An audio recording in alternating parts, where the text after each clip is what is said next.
नमस्कार, नमो नारायण। गीता दैन दैनी के अंदर आज का दिन है 173, जिसमें हम प्रवेश कर रहे हैं। और 173 नंबर दिन के अंदर हम जिन दो श्लोकों का पाठ करने जा रहे हैं वो श्लोक हैं 23 और 24वां नंबर श्लोक। 8वां अध्याय है और 8वें का अध्याय का टाइटल है अक्षर ब्रह्म योग। तो आइए पहले दोनों श्लोकों को पाठ करते हैं। यत्र काले त्वनावृत्तिं नावृत्तिं चैव योगिना प्रयाता यान्ति तं कालं वक्ष्यामि भरतर्षभः। अग्निर्ज्योतिर्हि शुक्लः क्षणमासा उत्तरायणम् तत्र प्रयाता गच्छन्ति ब्रह्म ब्रह्मविदो जनाः। भगवान श्री कृष्ण कहते हैं, हे भरत श्रेष्ठ अर्जुन, जिस काल या मार्ग में देह छोड़कर गए हुए योगी जिन अनावृत्ति अर्थात अपुनर्जन्म को प्राप्त होते हैं, और जिस काल में देह छोड़कर गए हुए योगी जिन आवृत्ति अर्थात पुनर्जन्म को प्राप्त होते हैं, उस काल को अर्थात उन दोनों मार्गों को मैं कहूंगा और बताऊंगा। ये ही मार्ग मकर संक्रांति के दिन भीष्म पितामह ने अपने लिए चुना था, क्योंकि भीष्म पितामह 8 वसुओं में से वसु के अवतार हैं। और अब महाभारत की युद्ध के बाद, क्योंकि उनको स्वेच्छा से मृत्यु का वरदान था, तो उन्होंने अपने लिए समय का चयन किया हुआ था। अब ये बात तो मैं आपको जो बता रहा हूँ 7-8 हजार वर्ष पहले अंग्रेजों की गणना अनुसार महाभारत की। लेकिन हमने अपने जीवन में भी कई महात्माओं को, कई ऐसे सदग्रस्तों को भी देखा है जो अपने मृत्यु का समय निश्चित करते हैं और उस निश्चित किए हुए समय पर ही जाते हैं। दूसरे श्लोक के अंदर जो मैंने श्लोक किया, उस जिस मार्ग में अग्नि ज्योति दिन शुक्ल पक्ष तथा उत्तरायण के 6 मास के अभिमानी देवताएं उस मार्ग से शरीर छोड़कर गए हुए ब्रह्मवेता लोग क्रम से ब्रह्म को प्राप्त होते हैं। यही मार्ग भीष्म पितामह ने लिया। कौन सा मार्ग था वो? अग्नि ज्योति शुक्ल क्षण मासा उत्तरायणम, उत्तरायणम में छोड़ा था। तत्र प्रयाता गच्छन्ति ब्रह्म ब्रह्म विदो जनाः। जिस मार्ग में अग्नि ज्योति दिन शुक्ल पक्ष तथा उत्तरायण के 6 मास के अभिमानी देवता हैं, उस मार्ग से शरीर छोड़कर गए हुए ब्रह्मवेता लोग क्रम से ब्रह्म को प्राप्त होते हैं। ब्रह्म को प्राप्त होने के बाद, तो पिछले कल हमने पाठ किया कि ब्रह्म को प्राप्त होने के बाद फिर आपको वापस आना नहीं पड़ता। आप आओगे भी तो कोई बंधन नहीं है आपके लिए, नित्य मुक्त शुद्ध बुद्ध सच्चिदानंद स्वरूप बन करके आओगे। अगर आओगे भी तो अपनी मर्जी से आओगे। तो इस प्रसंग का संबंध मुख्यतया कर्मकांड से, यहाँ ज्ञान और प्रेम की चर्चा चल रही थी, इसीलिए इसकी कोई आवश्यकता नहीं थी। परंतु जब तक श्रुत और दृष्ट प्रपंच से वैराग्य नहीं होता, तब तक ज्ञान और प्रेम में प्रवृत्ति भी नहीं होती। मार्गों के विषय में सुना तो है ही, यदि उनका चिंतन करेंगे तो उन्हीं की प्राप्ति होगी। परमात्मा की प्राप्ति से वंचित रह जाएंगे। अतः उनसे वैराग्य कराने के लिए यहाँ उसका वर्णन किया जाता है। ज्ञान योगी और भक्ति योगी इसके मोह में नहीं पड़ते। ये बात 27वें श्लोक में आगे, आज तो 23वां श्लोक है, 2 श्लोकों के बाद 27वें श्लोक में कही जाती है। परंतु 24वें श्लोक को है कि यहाँ काल शब्द का अर्थ है मार्ग। काल मीन्स व्हाट इज काल? काल मीन्स टाइम, कालातीत, बियॉन्ड टाइम। तो काल शब्द का अर्थ है मार्ग। 27वें श्लोक में इसके लिए मार्गवाची श्रुति शब्द का प्रयोग किया है। ब्रह्म शब्द से भी यहाँ कारण ब्रह्म या कार्य ब्रह्म ही समझना चाहिए, क्योंकि उपासना निर्गुण या सगुण ब्रह्म की होती है, शुद्ध या निर्विशेष ब्रह्म की नहीं। बड़ा सुंदर ये जो कभी कभी, जैसे मैंने आपको बताया कि गीता के अंदर सामाजिक, आर्थिक, राजनीतिक कई विषय आते हैं, परंतु ये विषय तो बिल्कुल स्पेस टेक्नोलॉजी के बाहर का विषय है।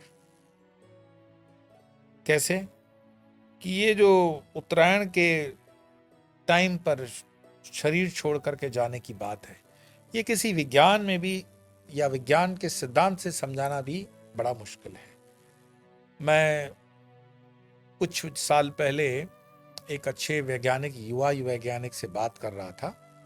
मैं उसका नाम नहीं लूँगा क्योंकि वर्तमान में भी वो भारत सरकार के लिए सेवाएं अपनी प्रदान कर रहे हैं। तो आध्यात्मिक शिविर के अंदर मेरी उनसे बात हुई। वो तो अपना वैज्ञानिक सिद्धांत साबित करने के लिए ही आए हुए थे। स्पिरिचुअल एंड साइंटिफिक टेम्परामेंट के हम लोग बैठे हुए थे, एक राउंड टेबल कॉन्फ्रेंस जैसा था। मैंने व्यक्तिगत बातचीत के अंदर उनको पूछा कि विथ ऑल ड्यू रिस्पेक्ट, विज्ञान क्या इस चीज को मानता है कि आत्मा को इस लोक से बाहर निकलने का कोई मार्ग है, और दिव्य आत्माएं जो इस पृथ्वी के दूसरे लोकों से हैं वो यहाँ पर आने के लिए ललायत हैं, तो उनके आने का कोई मार्ग है वैज्ञानिक दृष्टि से? तो उन्होंने कहा हाँ है। मैं तो बहुत चक्कर रह गया कि ये आध्यात्मिक व्यक्ति का है तो ठीक है, लेकिन ये तो साइंटिफिक टेम्परामेंट वैज्ञानिक व्यक्ति कह रहा है। तो मैंने उनको कहा क्या आप इसमें थोड़ा मुझे समर्थन करेंगे, कोई ऐसी चीज मुझे सजेस्ट करेंगे? मैं जहां तक रिकलेक्ट कर पा रहा हूं, उन्होंने आइंस्टाइन की वर्म्स थियरी की बात की। तो उन्होंने कहा आप उस थियरी को पढ़ें। आगे चल करके मैंने उस थियरी को गूगल करके पढ़ा भी, आप भी पढ़ सकते हो। कहा जाता है कि आइंस्टाइन ने वो थियरी कंप्लीट नहीं की है, आज भी वो थियरी अधूरी है। और उस थियरी के अंदर आइंस्टाइन इसी बात को प्रस्थापित करना चाहते थे, लेकिन समय नहीं रहा, शरीर छूट गया। आइंस्टाइन की वो थियरी, ऐसे कई थियरीज हैं, रामानुज जी की भी कई थियरीज हैं जो आज तक हम साबित नहीं कर पाए हैं, पेपर्स पर हैं। आने वाले लोग उस पर पीएचडी करेंगे, उस पर अन्वेषण करेंगे और कई चीज़ें बाहर आएंगी। आइंस्टाइन की भी जो थियरी हैं, कई थियरी, उन पर तो काम ही नहीं हुआ है। ब्लैक होल थियरी से लेकर के अनेकों अनेक थियरीज पर अभी अभी जो काम हुआ, उस पर कई लोगों ने नोबेल प्राइज भी लिए।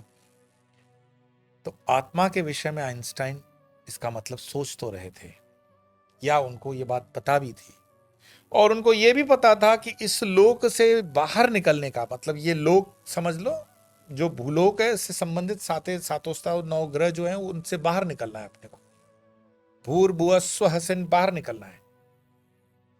तो कोई लोक है जहां से निकलने का मार्ग बनता है साइंटिफिक तरीके से, और दूसरे लोगों के भी कोई बहुत हाईली, जिसको कहते हैं ना, रियलाइज सोल्स हैं जो आना चाहते हैं, तो कोई मार्ग है जहां से वो आ सकते हैं। उनको उन्होंने वर्म्स थियरी का नाम दिया, और उस थियरी के ऊपर वो काम कर रहे थे। काम पूरा नहीं हुआ, दैट इज डिफरेंट, बट ये चीज है। हम हिंदुस्तानियों को, हमने कभी भी अपने संसाधनों को रिसर्च एंड डेवलपमेंट में नहीं लगाया है। मैं गूगल की बैलेंस शीट देख रहा था, तो गूगल की बैलेंस शीट में उन्होंने प्रॉफिट बताया कि ये तो बिलियंस ऑफ डॉलर का मतलब ट्रांजैक्शन है, दुनिया की बेहतरीन पैसा कमाने वाली कंपनी है। और उसका मेजर जो शेयर है, मेजॉरिटी पैसे खर्च कहाँ होते हैं? हम बोलेंगे कि भारतीय सेना को जो पैसा देते हैं तो वो मेजर कहाँ पे खर्च होता है, तो बोले पेंशन सैलरीज में चला जाएगा। भारत के सरकारों के विभागों को अगर देखा जाएगा तो पगार वगैरह में, सैलरी में पैसा जाता है। इस देश की पूरी जीडीपी का हम अन्वेषण के अंदर, रिसर्च एंड डेवलपमेंट में कितना परसेंट खर्च करते हैं? तो डिफरेंस क्या है भारत की पढ़ाई लिखाई में और अमेरिका की पढ़ाई लिखाई में? कि विदेश की जो भी हम देखते हैं पढ़ाई लिखाई अच्छी है, उसका मात्र और मात्र कारण इतना है कि वो रिसर्च एंड डेवलपमेंट पे खर्चा करते हैं। हम रिसर्च और डेवलपमेंट पे खर्चा नहीं करते। हम अपने घर की भी जो कमाई आती है, मान लो, एक अंदाज लगा लो कि आपके पास 25,000 रुपया सैलरी आती है, तो 25,000 रुपया सैलरी में ये फिक्स है कि किराना का बिल दोगे, कि लाइट का बिल आएगा, कि फोन का बिल आएगा, कि गाड़ी का पेट्रोल आएगा, कि स्कूल की फीस आएगी।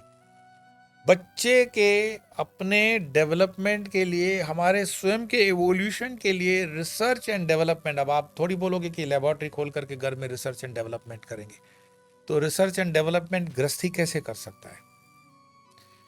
तो मैं हमेशा कहता हूं, तुम यात्रा करो, तुम चलो, तुम बाहर जाओ तो सही, देखो, यह है डेवलपमेंट और रिसर्च। अब उसके लिए भी मैं एग्जाम्पल दूं, जैसे मान लीजिए आपकी इस बार की पगार आ गई, 30,000 रुपया आपके घर में आ गया, और फिक्स है हर महीने का हम 5%, तो 30,000 का होगा आपका हार्डली 1,000, 10,000 पे आपका 5% पकड़ोगे तो 500 रुपया तो हो ही जाएगा। 1,000 पे 100 पे 5 रुपया, 1,000 पे 50 रुपया, ऐसे करते हुए 5% अमाउंट हर महीने आप अलग कर रहे हो। हर महीने निकलने की जरूरत नहीं है। इस बार वो 5% के अमाउंट से आप रिसर्च एंड डेवलपमेंट, हॉलीडेज वगैरह मिक्स करके, सपोज करो नर्मदा परिक्रमा में निकले, आपके पास समय भी नहीं है 30 दिन का, कुछ ही दिन निकलोगे। तो जब जाओगे नर्मदा परिक्रमा करने अपने परिवार के साथ या अपने अकेले जो भी हैं दोस्तों मित्रों के साथ रिसर्च एंड डेवलपमेंट में, तो बहुत कुछ सीखने को मिलेगा, रिसर्च जानने को मिलेगा, और डेवलपमेंट जान लिया तो अपनी प्रगति होगी। स्वयं के भी संसाधनों को राष्ट्र तो करेगा ही करेगा, यूनिवर्सिटी करेगी, आप स्वयं के संसाधनों को भी रिसर्च एंड डेवलपमेंट पे लगा सकते हो। तो जब स्वयं को रिसर्च एंड डेवलपमेंट में लगाओगे तो बहुत से भेद खुल जाएंगे और ये चीज समझ पाओगे। यही 2 श्लोक 23 और 24। तो आज तो उच्चारण करते हुए वाणी को विराम देंगे, फिर आगे की यात्रा में बढ़ जाएंगे। यत्र काले त्वनावृत्तिं नावृत्तिं चैव योगिना प्रयाता यान्ति तं कालं वक्ष्यामि भरतर्षभः। अग्निर्ज्योतिर्हि शुक्लः षण्मासा उत्तरायणम् तत्र प्रयाता गच्छन्ति ब्रह्म ब्रह्मविदो जनाः। आज इतना ही, कल फिर मिलेंगे, तब तक के लिए नमो।